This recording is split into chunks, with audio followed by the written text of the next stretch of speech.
네, 2022년도에도 코로나19와 함께 할 줄이야. 와, 벌써 3년째예요, 선생님. 그러니까요. 다들 뭐 힘들지만 아이 키우는 분들은 정말 더 힘드신 것 같아요. 네네. 아, 뭐 여러 가지 이유가 있겠지만 제일 초반과 비교했었을 때 큰 차이점은 초반에는 굉장히 이게 코로나 자체가 익숙하지 않고 그래서 물론 불안은 많이 했지만 희망이 있었어요. 맞아요. 금방 괜찮아질 잡히겠지. 거라.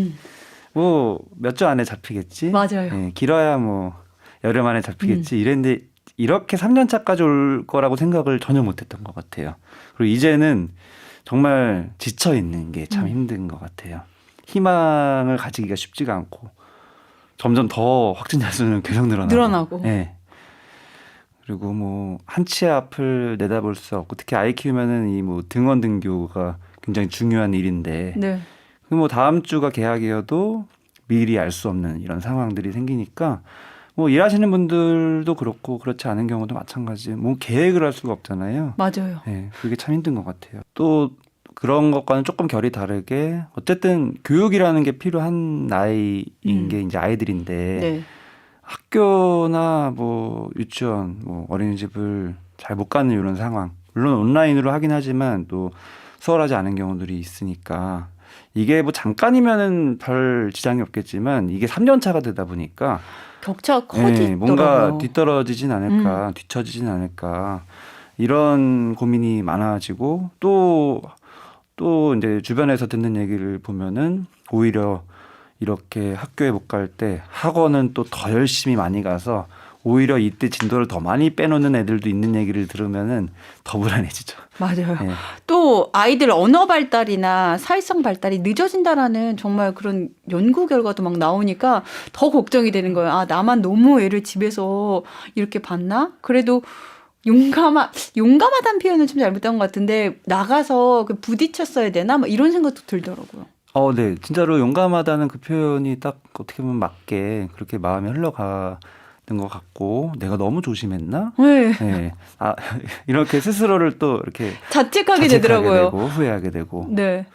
그렇게 되는 경우들이 많은 것 같고 그런 마음이 찾아오면은 역시 더 힘들죠. 사실은 그냥 요 코로나 기간 동안에 분명한 거는 내가 양육하는 그 시간과 에너지가 훨씬 많이 소모되는 게 사실이고 그냥 있기만 아이와 함께 그냥 있기만 하는 것도 사실은 지치고 힘든 건데 이런 식으로 생각하다 보면은 더 뭔가 양질의 양육을 하거나 교육을 내가 또 해줘야 될 것 같은 맞아요. 압박감이 막 집에서라도 해줘야 될 것 같은 그다음에 꼭 뭐 교육이나 이런 발달 측면만이 아니어도 그냥 아이의 정서만 봐도 우리 아이가 괜찮았는데 이 코로나 시국이 1년, 2년 점점 쌓여가면서 성격이 뭔가가 더 예민해지는 것 같고 짜증이 늘어가는 것 같고 말은 더 안 듣는 것 같고 네. 뭐 형제가 있는 경우에는 더 싸우는 것 같고 이런 식으로 또 걱정이 또 이어지는 경우들도 많은 것 같아요. 물론 코로나 시국에 움직임이 적어지고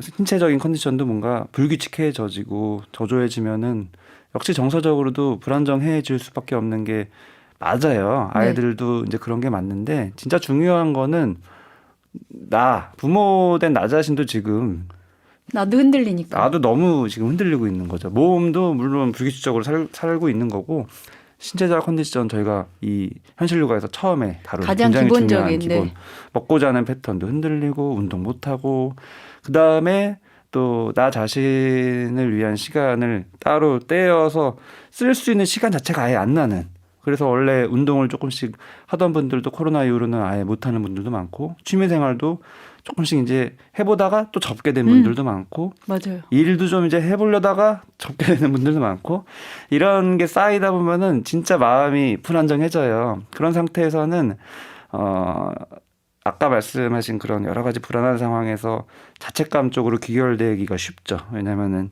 저 예배 전에도 설명을 드렸지만 감정적으로 부정적인 쪽으로 많이 이제 느껴질 때는 생각의 흐름이 또 부정적으로 치우쳐서 내가 잘못한 쪽으로 자꾸 치우치니까 이런 상황에서 내가 아이를 뭐 어떻게 할 거냐, 뭐 조금 불안해도 보낼 거냐 말 거냐 이런 항상 고민의 순간들이 계속 생길 때 이거냐 저거냐를 판단하기 전에 중요한 거는 그 판단의 주체인 마음이 안정적인지를 봐야 되고 나의 컨디션이 괜찮은지 그렇죠. 판단을 할 그렇죠. 때. 신체적 어떤 심리적 컨디션이 괜찮은지 판단해야 되고 당연히 안 괜찮거든요. 그러니까 그걸 먼저 조금이라도 더 괜찮게 하고 나서 판단을 해야 되는 거예요. 네. 그냥 뭐 판단을 하자라고 해서 판단이 잘 내려지는 게 아니죠. 모든 게 다 괜찮아. 내 마음을 일단은 좀 추스리고 판단을 하고 선택을 하는 거군요. 네, 사람의 마음이 다들 경험하시겠지만 정말 극각으로 왔다 갔다 갈 수밖에 네. 없어요. 그래서 그 판단의 주체인 나를 관리하고 하는 게 진짜 중요한 거예요. 그렇군요. 또 저희가 사람에게 받는 상처도 크지만 또 사람을 통해서 얻는 것도 많잖아요. 그럼요. 관계를 통해서. 그렇죠.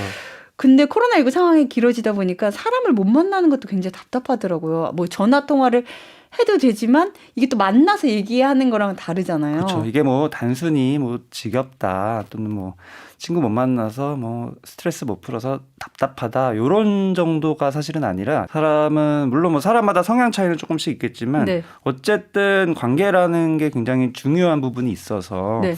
심리적으로 안정감을 유지하기 위해서 중요한 게 뭔가 다른 사람과 커뮤니케이션 하는 그거 자체가 있어야 되거든요. 의사소통을 하고 대화를 나누고. 그렇죠. 근데 비대면으로 메시지 같은 걸로만 자꾸 하다 보면 오해가 쌓이기도 하고 또 직접 만나서 내가 이 말로 그 사람의 이게 항상 대화라는 거는 무의식적인 게 있어서 단순히 어떤 말 자체나 문자 자체, 메시지 자체와 조금 결이 다른 표정과 뭔가 이런 리액션과 그 분위기를 공유하는 것과 분위기를 공유하는 거. 이런 것들을 통해서 공감받고 위로받고 뭔가 친밀감을 거기서 크게 경험하면서 나 자신이 심리적으로 좀 더 안정되는 그게 굉장히 중요한 건데 그게 너무 많이 지금 없어진 상황인 거죠. 네. 그래서 그것 자체가 그냥 뭐 답답한 정도가 아니라 굉장히 큰 스트레스로 지금 벌써 3년 차 동안 쌓여 있는 경우가 되게 많아요.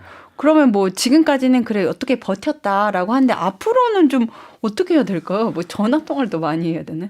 이거 그렇다고 막 또 만나기도 겁이 나는 게 이제는 막 혹시라도 만났다가 남한테 피해를 줄까봐 그쵸. 이것도 되게 크더라고요. 그쵸. 나로 인해서 다른 사람들의 막 일정도 바꿔야 되고 뭐 만났을 때 아플 수도 있잖아요. 그쵸. 괜찮게 지나가는 사람도 있지만 막 그런 걸 여러 가지 생각하면 또 만나면 또 안 되는데 그럼 또 내 마음이 힘들고. 네, 저도 뭐 항상 그 고민을 하면서 지내고 있지만 저희가 방역 수칙을 지키는 선 하에서 활동을 그래도 계속할 필요성은 있는 것 같은데 조금 너무 제한된 삶이 너무 오랫동안 지속되는 경향은 있는 것 같고요. 실내보다 실외가 좀 더 안전하다 치면 네. 실외에서 어떻게 해서든지 계속 소통을 하고 네. 만나고 또 운동하고 이런 것도 내가 노력할 필요가 있는 것 같아요. 특히 아이를 키우다 보면은 이게 아이가 아팠을 때로 생각되면은 내가 더 이제 조심하게 되면서 맞아요. 더 영역이 줄어들게 되잖아요.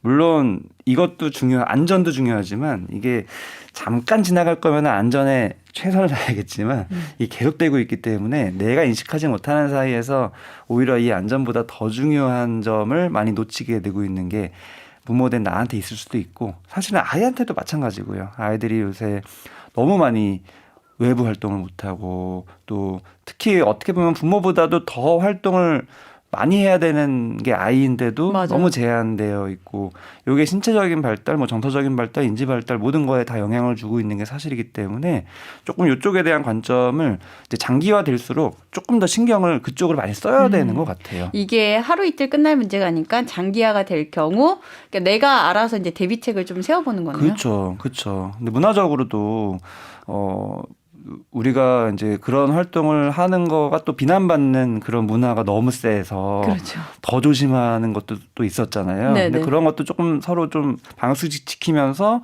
조금씩 그런 거를 격려해주고 하는 것도 필요한 것 같아요, 저는. 그러니까 서로 격려해 주는 거. 네, 왜냐하면 맞아요. 우리는 사람이기 때문에 음. 이런 부분들이 분명히 필요한 존재거든요. 예. 특히 아이를 키울 때 심리적 안정감이 너무 중요한 게 부모이기 때문에 이거를 놓치면 안 되는 것 같아요. 그러니까 아이를 키울 때 심리적 안정감이 중요한 이유가 그 감정이 아이한테 가기 때문인 거죠. 그 감정 자체가 아이한테 가는 거는 너무 기본이기도 하고 네. 아이를 키우는 모든 활동 내가 판단하거나 무슨 행동을 하거나 하는 모든 것에 다 영향을 미치기 때문에 너무 중요한 거죠. 그래서 저희가 현실요가에서 감정을 계속 다루는 거죠. 예. 감정을 다루고 계속 나의 감정을 살펴봐라. 예, 포커스를 나한테 자꾸 가져오는 거고 이 코로나 시국에서도 역시 이 시국에 아이가 얼마나 지금 힘들까, 아이가 얼마나 발달을 못했을까, 얼마나 우리 아이가 뒤처질까에 포커스가 가지만 나한테 내가 지금 얼마나 힘들까, 지금 얼마나 이게 몸과 마음이 지쳐 있을까 포커스를 두고 이거를 해결하는데 노력을 해야 된다. 이 얘기를 계속 드리는 거죠. 네, 현실육아 오늘은 코로나19 상황에서 아이를 키우는 분들이 느끼는 불안, 고민에 대해서 얘기 나눠봤는데요. 코로나19 확산 초창기만 해도 뭐 곧 끝나겠지 하는 기대로 해야 할 일, 하고 싶은 일들 뒤로 미뤄왔는데요. 그러다 보니 어쩔 수 없이 또 놓치는 것들이 생길 수밖에 없었죠. 어떤 상황에서도 우리 삶은 계속되어야 하니까요. 이제는 좀 두려워도 시작하고 만나고 좀 도전해봐야 될 것 같습니다. 선생님, 다음에는 또 어떤 얘기 나눠볼까요? 네, 역시 이제 상황에 대해서 계속 살펴볼 텐데 아이가 아플 때 엄마들이 느끼는 또 복잡한 감정에 대해서 말씀을 한번 나눠보면 좋을 것 같습니다. 네, 현실육아 전엔 아나운서 박민영이었고요. 저는 정신건강의학과 전문의 정우열이었습니다.